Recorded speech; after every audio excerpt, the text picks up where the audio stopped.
Stephen Kennedy says Martin O'Neill has transformed several players and angles. An example, Martin O'Neill is a genius in my eyes, best Celtic manager since Jock Stein. McGrain says it would make sense for O'Neill to stay until after the cup final.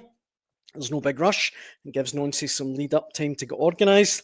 Kenneth agrees, says next 4 games for Martin O'Neill because it makes sense for Celtic.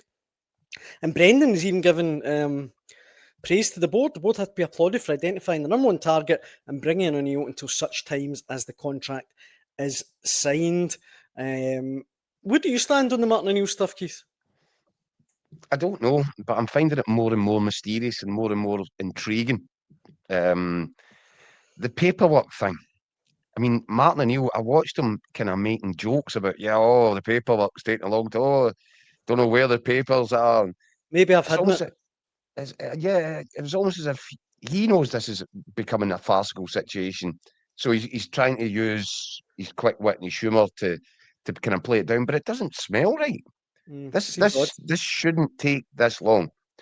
So, look, it probably is a paperwork issue, whether it's work permits or whatever it is.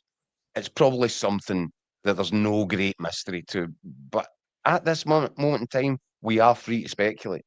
And there's a lot of people that are trying to second guess what is really the cause of this delay. Has somebody in the chain caught cold feet? Was Wilfried Nancy looking at the kind of the splits between the boardroom and the supporters and all the issues that are around it? Does he not quite fancy it? I think that's unlikely, because I think that I think he would see this as a great opportunity, and I think that he would consider himself as a competent guy, that he could come in here and he could help kind of calm the whole thing, and he could be the glue to bring Celtic back together, and they can go on from here to have great times. I think that's the way that he would see this, and also we're fairly sure that he's had his eye on getting a big European job for a while. So I think it's unlikely that if there was somebody getting cold feet with that side, actually, when you start to think of it, and everything that you guys were talking about, between you and Mick, if you're Dermot Desmond right now, and let's bear in mind, at no point in his whole time at the club has he behaved so bizarrely or so erratically than he has done over these last few weeks.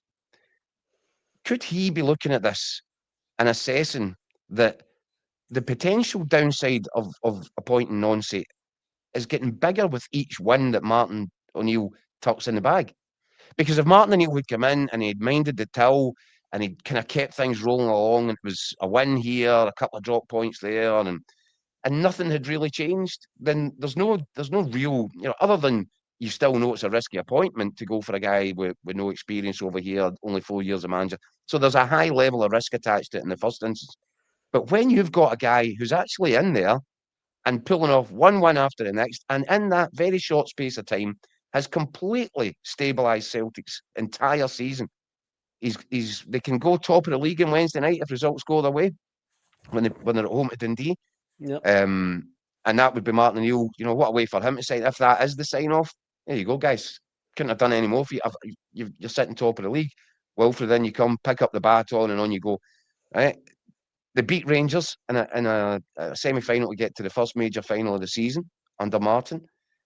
And he got that result in Feyenoord, which was, a historic milestone for Celtic's away performances, a record in Europe.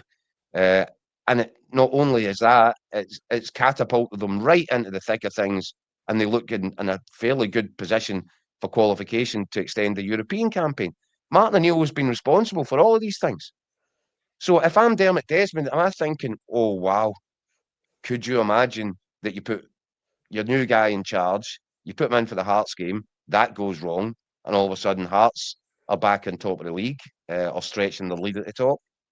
You go into the Roma game and it doesn't go well, and Wilfried Nancy's getting to know the players and maybe he's trying to do things tactically or with the formation, and it takes a while. Then you've got the St Mirren Cup final. So what I'm trying to suggest is that, and there was always likely to be a potential downside because of the risk element involved, but is it even bigger now? And could it be that Dermot Desmond's looking at it going, maybe just hold that fax, just don't send that paperwork through just now? I don't know. That's pure speculation, but it certainly makes sense.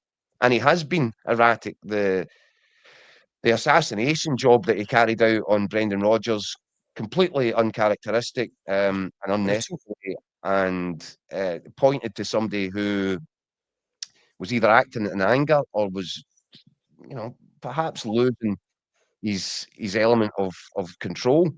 There was no need for it, and it reflected badly on Celtic, and it reflected badly on Dermot Desmond. Then he sends his boy into the AGM armed with a poison pen letter and blows that whole thing up. So I'm not sure that the decision-making process that is being employed by the guy at the top of the tree at Celtic right now is fit for purpose. And if he has, after chasing high-profile pursuit of Wilfried Nancy over this period of time, only to decide, I don't know if we can take the risk. Mm. And what does that tell you? But it makes sense because Martin O'Neill is getting along just fine, thanks very much. And if results suddenly were to go back in a downward spiral, back to where they were before Martin O'Neill had to come in as caretaker and or interim manager, what then? Because I tell you what, then the Celtic board, they won't. I don't think Nancy will be blamed for that, but they're already, you know, pretty angry and desperate for change in the boardroom level. It could become a full-scale mutiny if all the good work that Martin O'Neill has done is then undone by appointing a manager that was always going to be a risk in the first instance. You know what I mean by that? Does that No, make no, no, it makes sense to me. Aye, no, I see what you're saying. It'll be interesting to see what happens either Well, way. that's because if it's all hunky dory and this is just a paperwork issue, even though that seems strange given the amount of time that's been involved in this, but if that's what it is, then we'll find out in the next few days, and everything should finally be rubber stamped, and Wilfried Nancy will arrive. I just find it strange that this time last week the information Mick was hearing from inside was that Wilfried Nancy, it was so far down the line he was probably going to be Easter Road to watch today's game. Mm-hmm. No sign. Mm. So one or two things around this don't quite add up. Now it might just all be as has been explained, and it's all ratified and sealed and signed by the end of this week, and it all changes. But again, then you come back to what Mick's saying.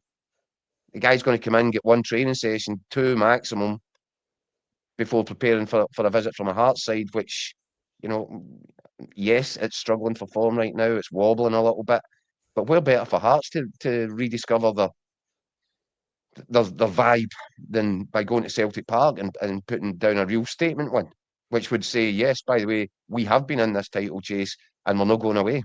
So I think there's a lot of things to be considered here.